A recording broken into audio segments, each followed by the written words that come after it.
Hi అందరికీ నమస్తే. ఎట్లున్నందరూ మంచిగా ఉన్నారా?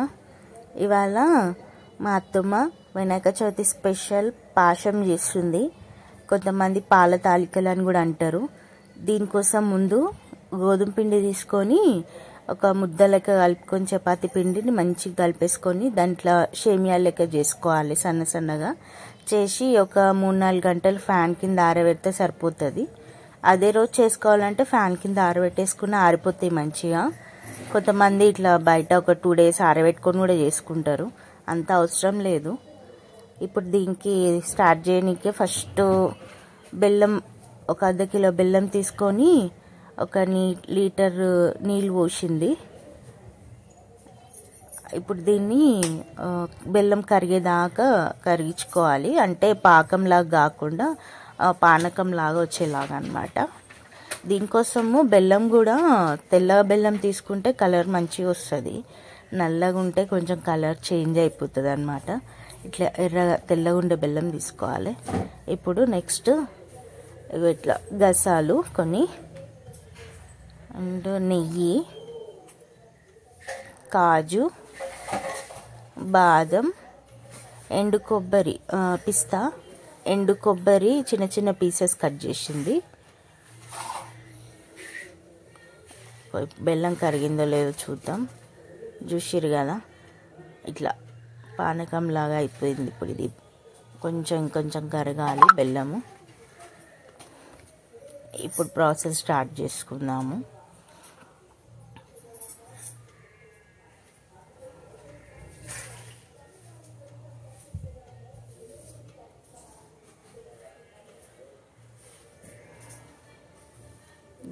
మొత్తం కరిగిపోవాలి బెల్లం అంతా, ఇట్లా ఉండలు లేకుండా. ఈ చిన్న చిన్న పీసెస్లా కట్ చేసుకుంది. అట్లనే వేస్తే బాగుండదు అని చెప్పి కొంచెం బాదము, కాజుగిన పీసెస్లా కట్ చేసుకుంది అన్నమాట. ఇది గోధుమ పిండి. ఇది మొత్తం తిక్కు కావడానికి కోసం అని చెప్పేసి ఒక 100 grams గోధుమ పిండి తీసుకుంది. కావాలంటే బియ్యం పిండి కూడా తీసుకోవచ్చు, కానీ బియ్యం పిండి కంటే కూడా గోధుమ పిండి టేస్ట్ బాగుంటుంది అన్నమాట. గోధుమ పిండి వేసి టేస్ట్ బాగుంటుందంట బియ్యం పిండి కంటే కూడా. ఇప్పుడు కొంచెం నెయ్యి వేసుకొని దీంట్లోనే కొబ్బరి వేసేసుకుందాము. ఎందుకంటే కొబ్బరి గట్టిగా ఉంటుంది కాబట్టి కొంచెం మసిలితే, పానకంలో మసిలితే కొంచెం ఏమంటారు ఉడికిపోయి మంచిగా వస్తుంది. అందుకే ఫస్ట్ కొబ్బరి దీంట్లోనే వేసేస్తున్నాము. కొబ్బరి కొంచెం బ్రౌన్ కలర్ ఫ్రై అయ్యేదాకా వేసేసి దీంట్లోనే మనం చేసి పెట్టుకున్న సేమియా ఉంది కదా, అవి పాల తాలికలు, తాలికలు వేసేసుకొని ఫ్రై చేసుకోవాలి మంచిగా. ఇట్లా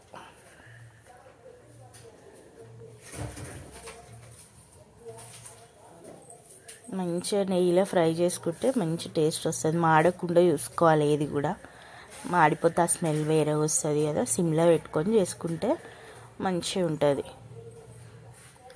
బాగా ఫ్రై అయిన దాకా కొంచెం కలుపుకుంటా చేస్తున్నారు.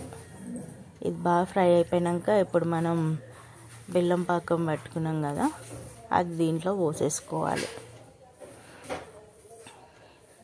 మంచిగా ఫ్రై అయిపోయింది ఇట్లా. అదే 2 days అట్లా ఆరబెట్టి చేస్తే కొంచెం ఎక్కువసేపు ఉడికియాల్సి వస్తుంది, ఎక్కువ టైం తీసుకుంటుంది. అదే రోజు ఒక 2-3 hours ఆరబెట్టి చేసుకుంటే ఫాస్ట్గా అయిపోతుంది అనమాట. మనం ఒక 1/2 hour లోపలనే చేసుకోవచ్చు. ఇప్పుడు ఇవ్వండి ఇట్లా. అంటే ఇట్లా స్టెయిన్ చేసుకోకపోతే ఏంటంటే ఏదైనా కొంచెము డస్ట్ కానీ ఏదన్నా రాళ్ళు చిన్న చిన్న ఏమన్నా ఉంటాయి కదా బెల్లంలా, ఇంకా అవన్నీ పడకుండా ఇట్లా చెత్త ఏం పడకుండా ఇట్లా స్టెయిన్ చేసి పోసుకుంటే మంచిది. మొత్తం పోసేసుకుందాము.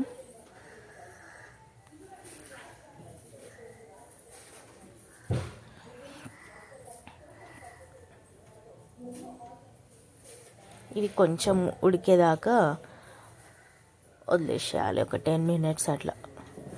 దీంట్లోనే గసాలు కూడా వేసేసింది. ఇది కొంచెం సేపు ఉడకాలి. మనం పిండి వేసినాం కదా, అవి ఉడికే వరకు.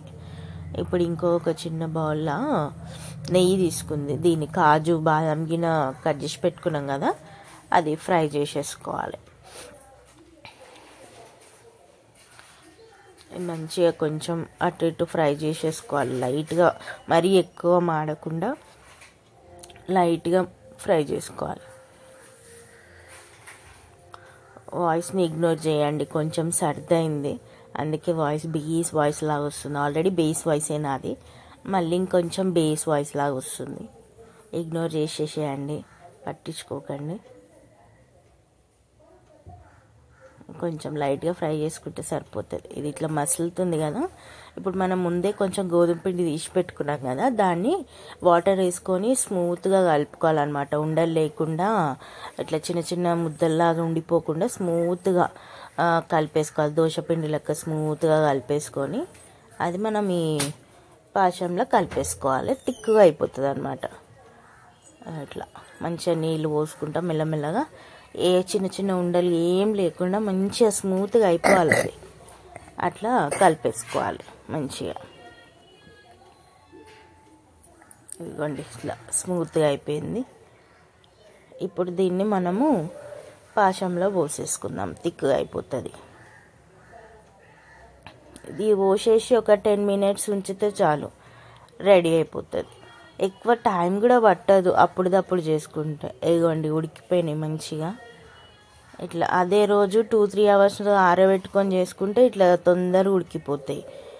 ఎక్కువ రోజులు ఆరబెడితే గట్టిగా అయిపోతాయి కాబట్టి అంత తొందరగా ఉడుకు. ఇదిగోండి ఇట్లా పోసేసుకొని పిండిని ఇక 10 నిమిషాల దాకా తిప్పుతూనే ఉండాలి ఆపకుండా, ఎందుకంటే మొత్తం అడుగు అంటుకోవడము, ముద్దలు కట్టేయడము అట్లా అయిపోతుంది అన్నమాట. సిమ్లో పెట్టుకోవాలి స్టవ్, ఇంకా కలుపుతూనే ఉండాలి. ఒక 5 minutes 10 minutes వరకు ఇంకా కలుపుకుంటూ ఫ్రై చేసుకోవాలంటే మనము పిండి కలిపేసినాం కదా, అది పచ్చివాసన పోయేదాకా స్మెల్ రాకుండా మంచిగా ఇట్లా ఉడికిపోవాలి. దీంట్లో కలిసిపోతుంది మంచిగా. కొంచెం థిక్ అయింది, కొంచెం కలుపుకున్న పిండి కొంచెం ఎక్కువ అయింది, కానీ పర్లేదు మంచిగా ఉంటుంది. ఏంటంటే మనము తినేటప్పుడు దీంట్లో పాలు పోసుకొని తింటాం కదా, అట్లా కూడా తినొచ్చు. కాకపోతే పాలు వేసుకొని తింటే ఇంకా బాగుంటుంది అనమాట. ఇంకోండి బాగా కలుపుతూనే ఉండాలి, అడుగంటకుండా మంచిగా మిక్స్ చేసుకుంటా చేసుకోవాలి.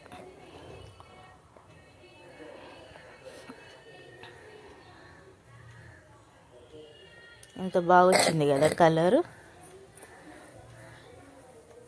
చాలా బాగా వచ్చింది. బెల్లము ఇట్లా తెల్లగా, ఇట్లా తెల్ల బెల్లం అయితే ఇట్లా వస్తుంది కలరు, నల్ల బెల్లం అయితే కొంచెం బ్రౌన్ కలర్ వస్తుంది. అస్సలు టేస్ట్ ఏమంటారు, కలర్ బాగుండదు, తినాలనిపించదు.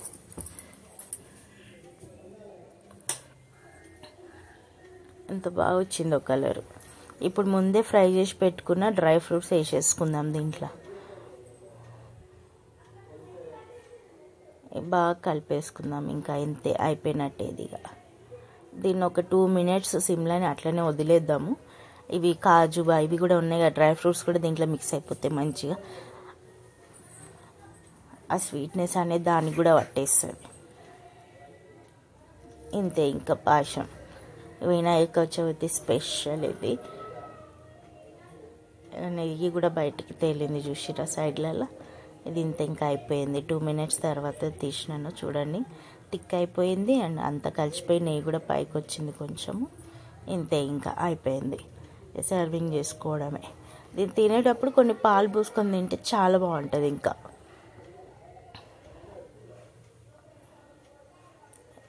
ఎంత బాగుందో కలర్ అయితే, టేస్ట్ కూడా చాలా బాగుంటుంది. మనం దీంట్లో ఇలాచీ పౌడర్ వేయలేదు, ఇష్టం, అది వేసుకోవాలనుకుంటే వేసుకోవచ్చు, లేకపోతే అవసరం లేదు. మేమైతే వేయలేదు, మా అత్తమ్మ అయితే వేయదు ఇలాచీ పౌడర్, ఇట్లనే చేస్తుంది. ఇట్లనే చాలా బాగుంటుంది. కొంతమంది ఇలాచీ పౌడర్ కూడా వేసుకుంటారు, ఇష్టం, మన ఇష్టం అది వేసుకోవడం అనేది. ఇంతే ఇంకా. ఈ వీడియో నచ్చినట్టయితే ప్లీజ్ లైక్ చేయండి, షేర్ చేయండి, కామెంట్ చేయండి అండ్ నా ఛానల్ని సబ్స్క్రైబ్ చేసుకోండి, సపోర్ట్ చేయండి. నోటిఫికేషన్స్ వస్తాయి, బెల్ ఐకాన్ని క్లిక్ చేసుకోండి, నోటిఫికేషన్స్ వస్తాయి నా వీడియోస్వి. ప్లీజ్ కొంచెం సపోర్ట్ చేయండి. చాలామంది సబ్స్క్రైబ్ చేస్తలేరు, వీడియోని చూస్తున్నారు కానీ సబ్స్క్రైబ్ అయితే చేస్తలేరు. కొంచెం సబ్స్క్రైబ్ చేసుకొని సపోర్ట్ చేయొచ్చు కదా, నేను కూడా క్లిక్ అయితే జరా. ఎందుకు అట్లా చేస్తారు? మనం ఒకటి ఎప్పటికైనా. Please like, share, comment and subscribe to my channel. Bye.